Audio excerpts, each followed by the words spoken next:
In his hand he took the golden compasses prepared in God's eternal stone to circumscribe this universe and all created things.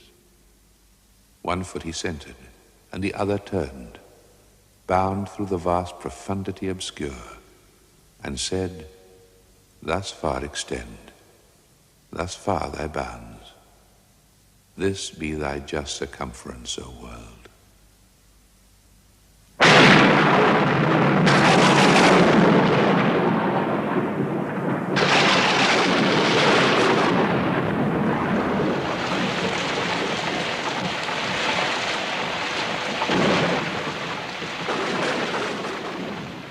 The Earth has existed for more than 4,000 million years. Through all this time, it has been shaped and changed by two kinds of action. The hidden forces within the Earth have buckled the strata and lifted and shifted the land masses. And on the surface, the erosion of snow and rain and storm, of stream and ocean, of sun and wind, have carved out a natural architecture.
Man has also become an architect of his environment, but he does not command forces as powerful as those of nature.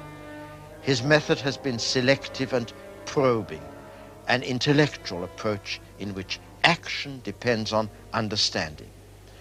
I've come to trace its history in the cultures of the New World, which are younger than Europe and Asia.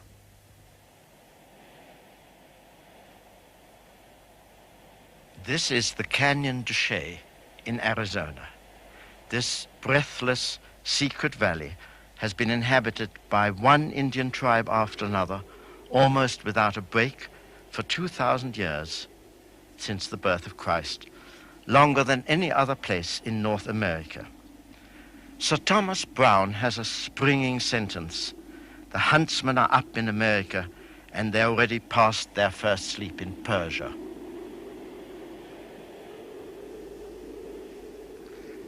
At the birth of Christ, the huntsmen were settling to agriculture here in the Canyon de Chelly and starting along the same steps in the ascent of man that had first been taken in the Middle East. Why did civilization begin so much later in the New World than in the Old? Evidently, because man was a late comer to the New World. He came before boats were invented, which implies that he came dry-shod over the Bering Straits when they formed a broad land bridge during the last ice age. That means that man came from Asia to America not later than 10,000 years ago and not earlier than about 30,000 years ago. And he didn't come all at once. There is subtle but persuasive biological evidence that I can only interpret to mean that he came in two small successive migrations. The evidence is that there is no blood group B anywhere in America as there is in most other parts of the world. In Central and South America, all the original Indian population is blood group O. In North America, it is of blood groups O and A. I can see no sensible way of interpreting that but to believe that a first migration of a small related kinship group, all of blood group O, came into America, multiplied and spread right down to the south. And then a second migration, again of small groups, this time containing both A and O, followed them only so far as North America. The American Indians then certainly contain some of this later migration and are, comparatively speaking, latecomers. Agriculture in the Canyon de Chelly reflects this lateness. Although maize had long been cultivated in Central and South America, here it comes in only about the time of Christ. People are very simple.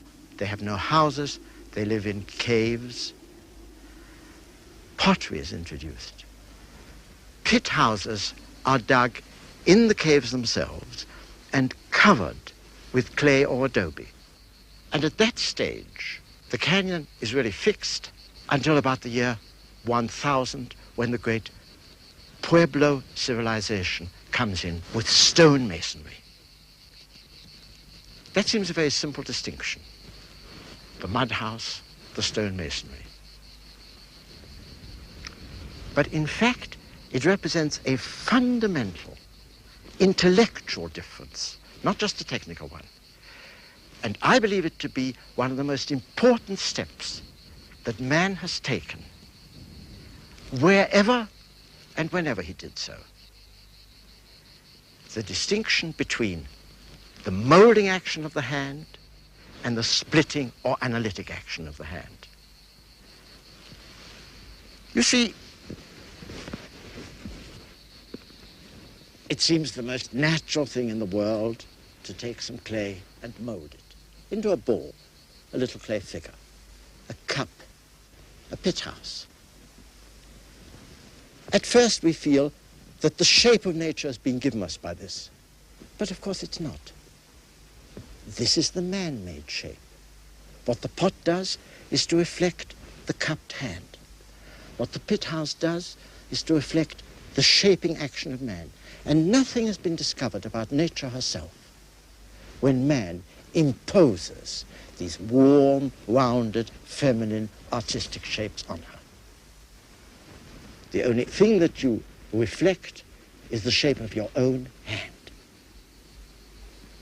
There is a great intellectual step forward when man splits a piece of wood or a piece of stone and lays bare in that the print that nature had put before he split it.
surface, a hidden grain which, when it's laid bare, makes it possible to take natural formations apart and assemble them in new arrangements. For me, this is the step in the ascent of man with which theoretical science begins, and it's as native to the way man conceives his own communities as well as nature. We human beings are joined in families. The families are joined in kinship groups, the kinship groups in clans, the clans in tribes, the tribes in nations. And that sense of hierarchy, of a pyramid in which layer is imposed on layer,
the surface, a hidden grain which, when it's laid bare, makes it possible to take natural formations apart and assemble them in new arrangements.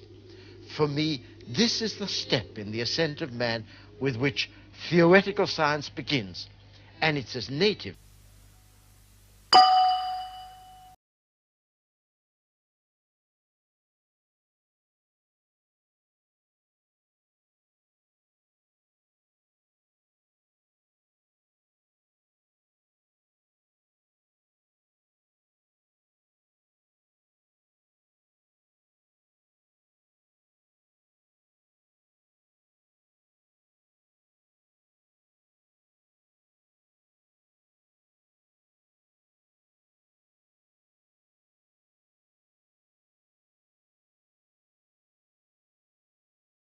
Stumbled on it.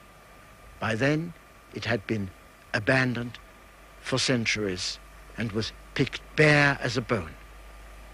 But in that skeleton of the city lies the structure of every city civilization in every age, everywhere in the world.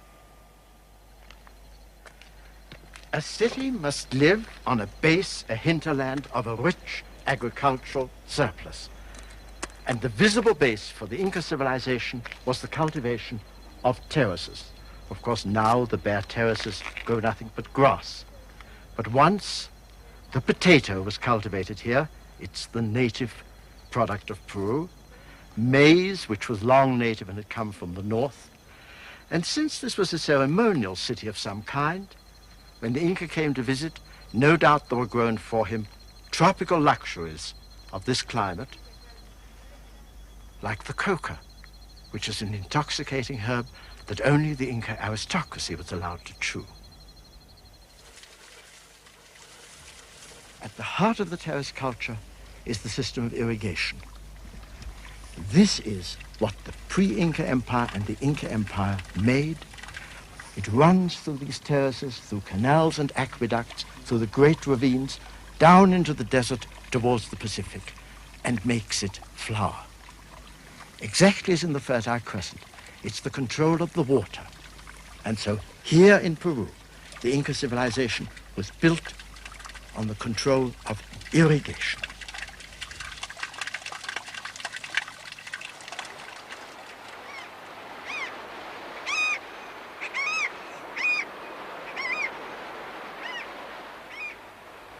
A large system of irrigation extending over an empire requires a strong central authority. It was so in Mesopotamia, it was so in Egypt, it was so in the empire of the Incas. And that means that this city, and all the cities here, rested on an invisible base of communication. The roads, the bridges in a wild country like this, the messages. They came here, they went out of here. They are the three links by which every city is held to every other, and which we suddenly realize are different in this city. Roads, bridges, messages. Yet on the roads, there were no wheels. Under the bridges, there were no arches. The messages were not in writing. The culture of the Incas had not made these inventions by the year 1500 AD.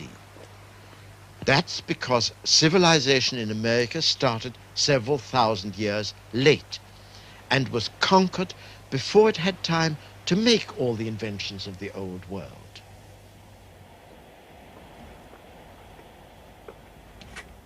It was a remarkably tight social structure. Everyone had a place, everyone was provided for, and everyone, peasant, craftsman, soldier, worked for one man, the supreme Inca. The artisans who lovingly carved this stone to represent the symbol of the link between the sun and its god and king, the Inca, worked for the Inca. So, of course, it was an extraordinary, brittle empire. In less than 100 years, from 1438 onwards, the Incas had conquered 3,000 miles of coastline, almost everything between the Andes and the Pacific. And yet,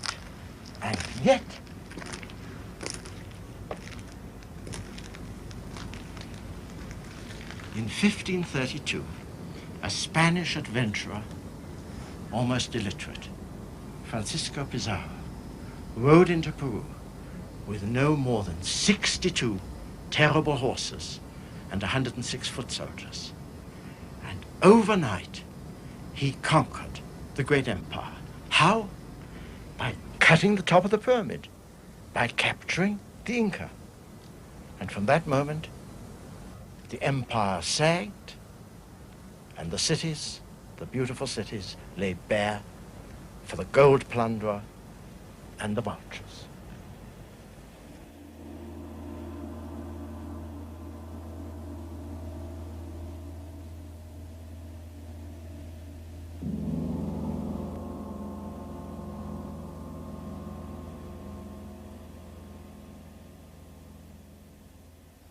But of course, a city is more than a central authority. A city is people. A city is alive. What is a city? It is a community which lives on a base of agriculture, so much richer than the village that it can afford to sustain every kind of craftsman and make him a specialist for a lifetime. The specialists are gone. Their work has been destroyed. The men who made this city, the goldsmith, the coppersmith, the weaver, the potter, their work has been robbed. The woven fabric has decayed, the bronze has perished, the gold has been stolen. All that remains is the work of the mason, the beautiful craftsmanship of the men who made this city, not the Incas, but the craftsmen. But of course, if you work for an Inca, if you work for one man, his tastes rule you and you make no invention. These men still worked to the end of the empire with the beam. They never invented the arch. Here is a measure of the time lag between the New World and the Old, because this is exactly the point which the Greeks had reached 2,000 years earlier, and at which they also stopped.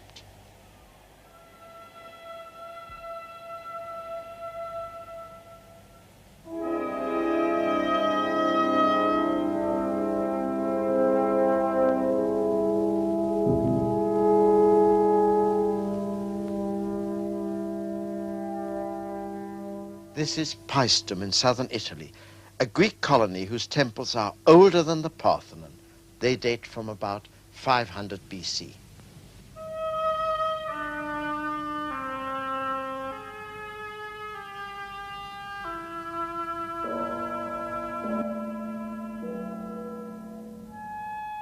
Paestum is contemporary with the beginning of Greek mathematics.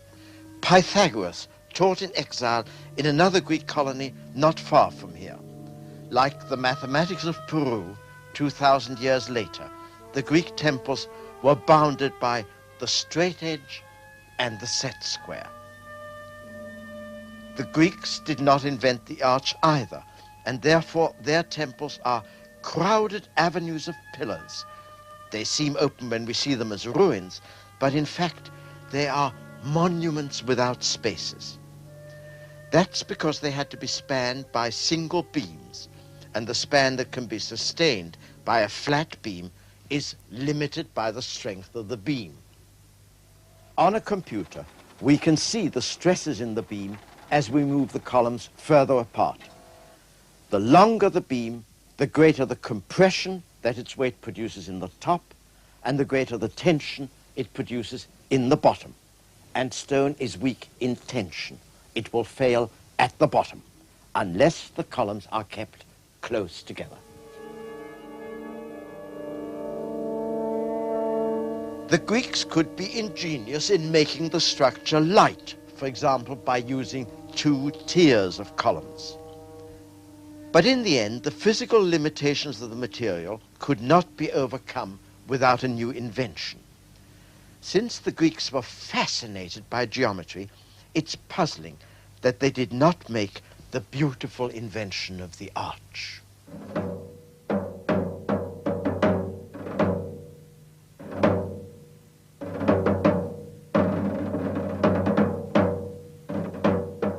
But the fact is that the arch is an engineering invention. This is the aqueduct at Segovia in Spain, which the Romans built about 100 AD. The structure seems to us splendid, out of proportion to its function of carrying water. But that's because we get water by turning a tap, and we lightly forget the universal problems of city civilization. Every advanced culture that concentrates its skilled men in cities depends on the kind of invention and organization that the Roman aqueduct at Segovia expresses. The Romans did not invent the arch in the first place in stone. The arch is simply a method of spanning space which doesn't load the center more than the rest. The stress flows outward fairly equally throughout. But for this reason, the arch can be made of parts, of separate blocks of stone which the load compresses. In this sense, the arch is the triumph of the intellectual method which takes nature apart and puts the pieces together in new and more powerful combinations. The Romans always made the arch as a semicircle. They had a mathematical form that worked well, and they were not inclined to experiment. The circle remained the basis of the arch, too, when it went into mass production in Arab countries. This is the great mosque at Cordova in Spain, built in 785 AD after the Arab conquest. It's a more spacious structure than the Greek temple at Paestum, and yet it's visibly run into similar difficulties. It's filled with masonry, which can't be got rid of without a new invention. The invention is a new form of the arch, based not on the circle, but on the oval. That doesn't seem a great change, and yet its effect on the articulation of buildings is spectacular.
Of course, a pointed arch is higher and therefore opens more space and light.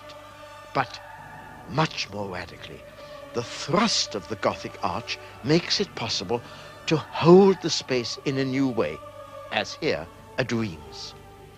The load is taken off the walls, which can therefore be pierced with glass, and the total effect is to hang the building like a cage from the arched roof.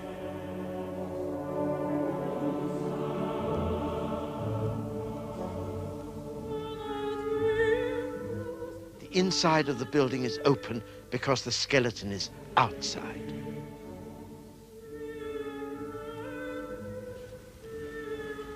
Of all the monuments to human effrontery, there is none to match these towers of tracery and glass that burst into the light of Northern Europe about the year 1200.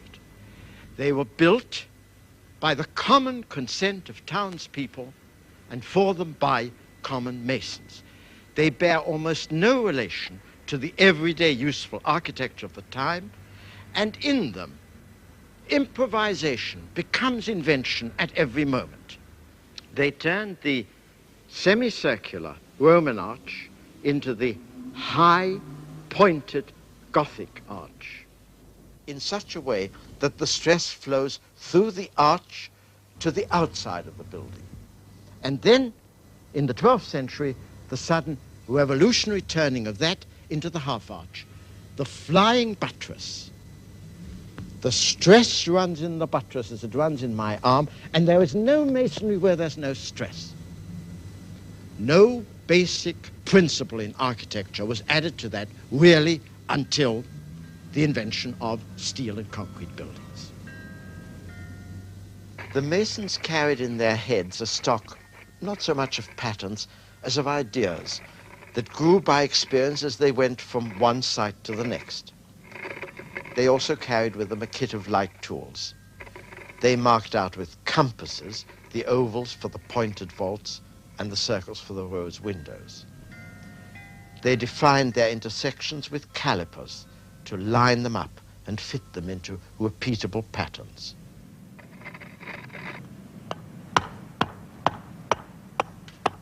Vertical and horizontal were related by the T-square, as they had been in Greek mathematics. That is, the vertical was fixed with a plumb line,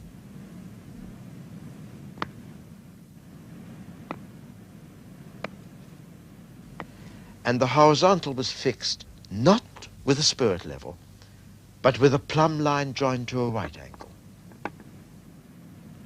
The wandering builders were an intellectual aristocracy, and they called themselves Freemasons as early as the 14th century.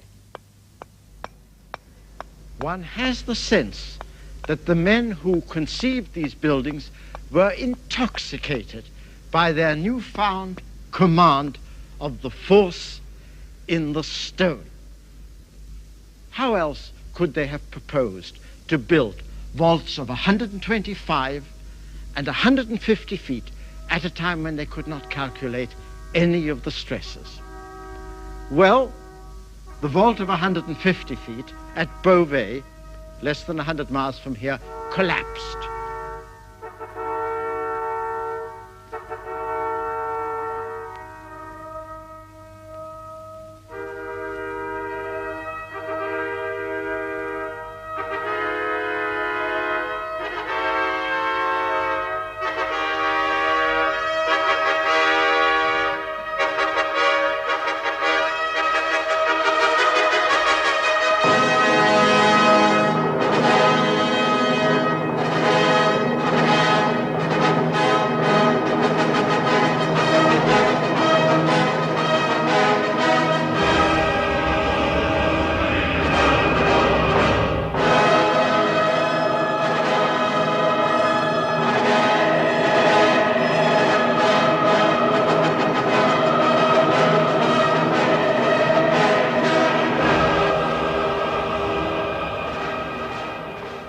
When the roof of Beauvais collapsed in 1284, some years after it was finished, it sobered the high Gothic adventure. No structure as tall as this was attempted again. Yet the empirical design may have been sound. Probably the ground at Beauvais was simply not solid enough and shifted under the building. But the vault of 125 foot here at Reims held. And from 1250 onwards, Reims became a center for the arts of Europe. You see, here I am, roaming around all these beautiful architectural sites, sitting now on the roof of the cathedral at Reims. Why? What does it have to do with science?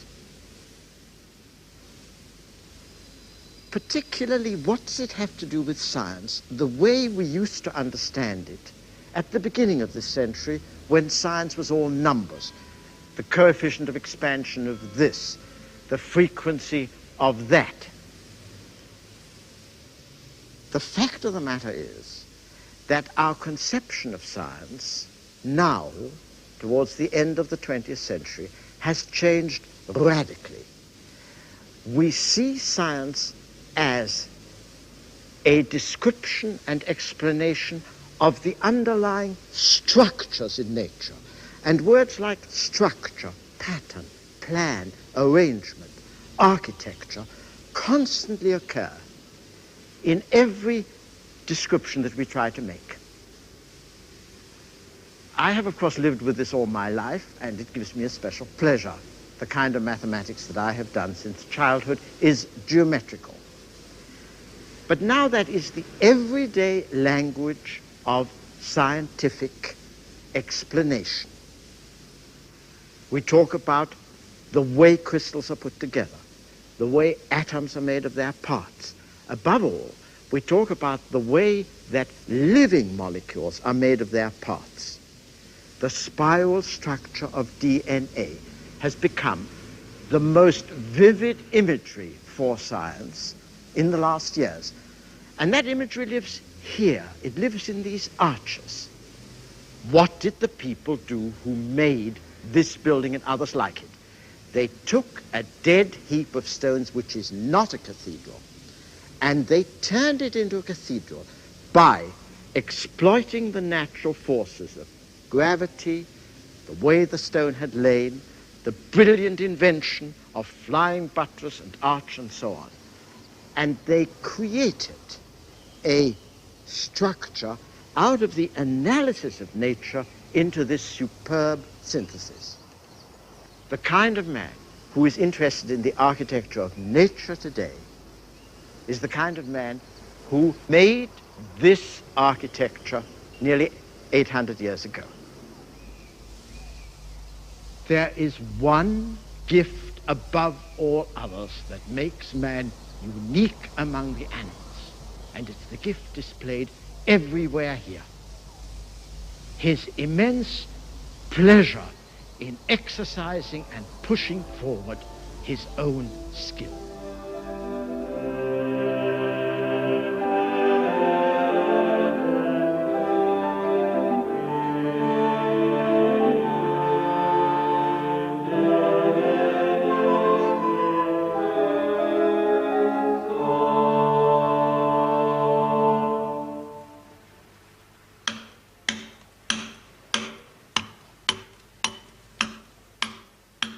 A popular cliché in philosophy says that science is pure analysis or reductionism, like taking the rainbow to pieces. And art is pure synthesis, putting the rainbow together. This is not so. All imagination begins by analyzing nature. Michelangelo said that. When that which is divine in us does try to shape a face, both brain and hand unite to give from a mere model, frail and slight, life to the stone by art's free energy. The material asserts itself through the hand and thereby prefigures the shape of the work for the brain. The sculptor, as much as the mason, feels for the form within nature.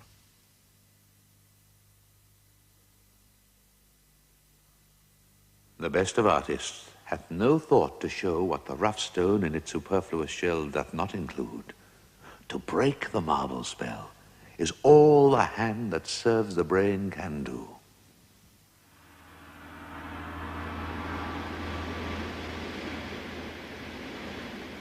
By the time Michelangelo carved the head of Brutus, other men quarried the marble for him.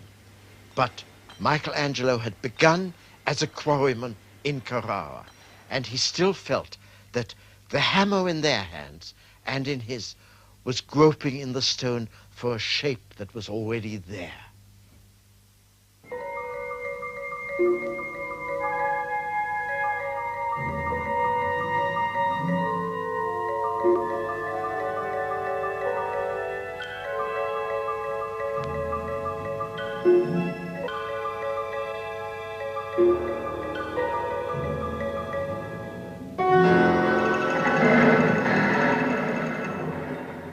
The quarrymen work in Carrara now for the modern sculptors who come here. Marino Marini, Lipschitz, and Henry Moore. Their descriptions of their work are not as poetic as Michelangelo's, but they carry the same feeling. To begin with, as a young sculptor, I couldn't afford expensive stone. And I got my stone by going round the stone yards and finding what they would call a random block. Then I had to think in the same way that Michelangelo might have done, so that one had to wait until an idea came that fitted the shape of the stone. And that was seeing the idea in that block.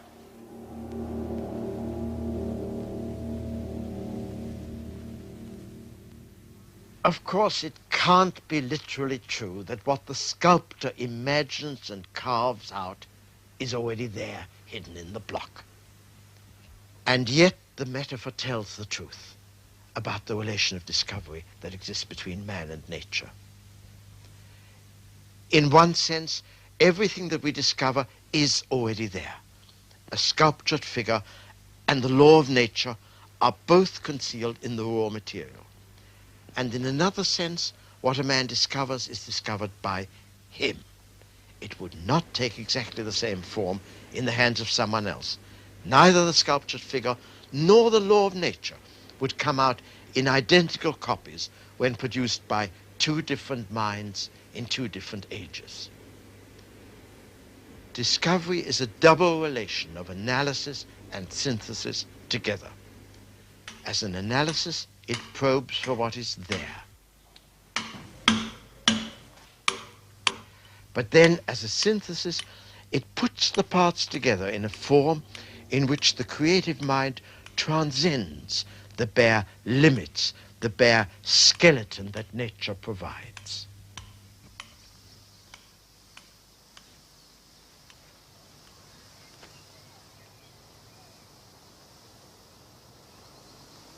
Sculpture is a sensuous art. The Eskimos make small sculptures that are not even meant to be seen, only handled. So it must seem strange that I choose as my model for science, sculpture and architecture. And yet it's right.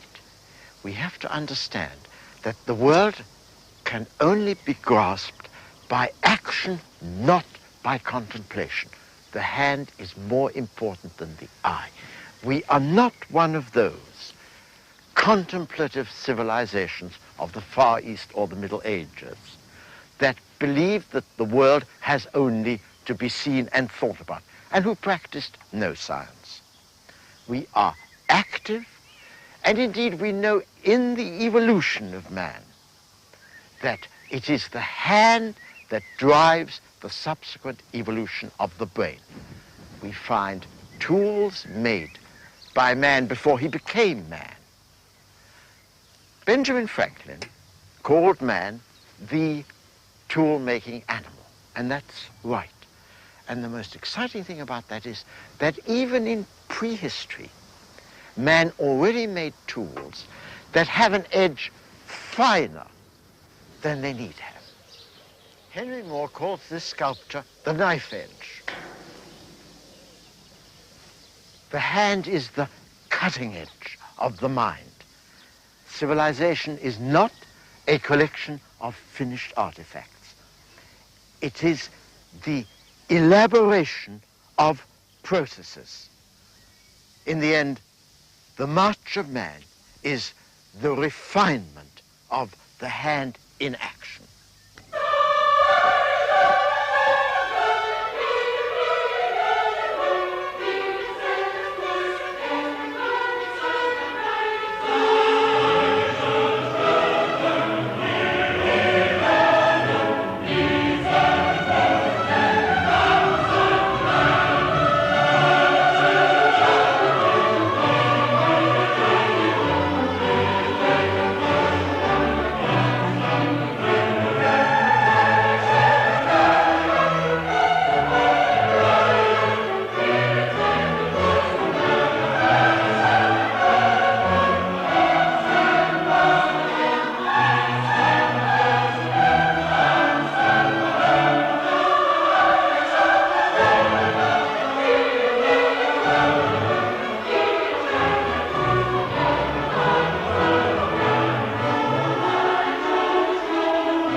The arch, the buttress, the dome, which is a sort of arch in rotation, are not the last steps in bending the grain in nature to our own use.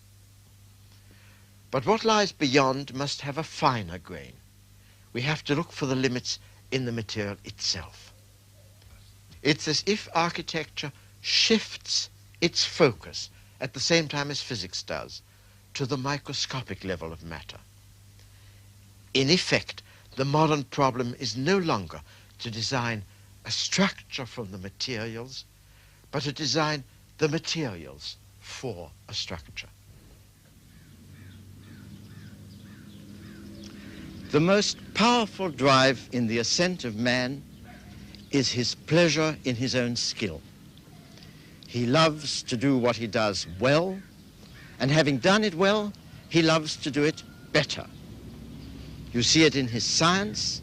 You see it in the magnificence with which he carves and builds, the loving care, the gaiety, the effrontery.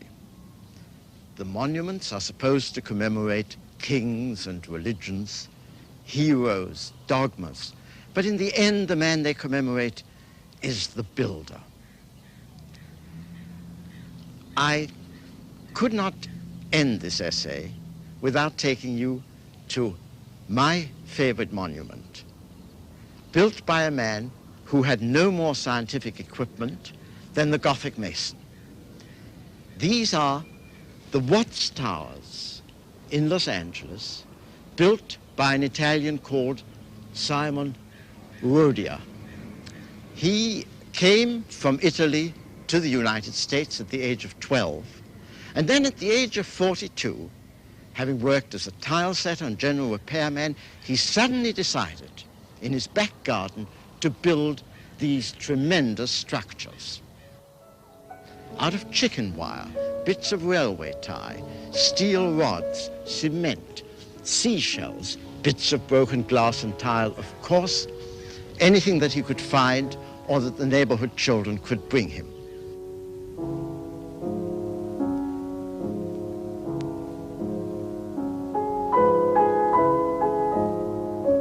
It took him 33 years to build them.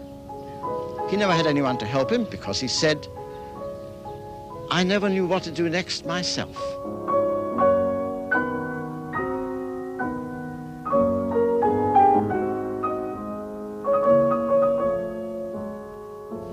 He finished them in 1954. He was 75 by then. He gave the house, the garden, and the towers to a neighbor and simply walked out.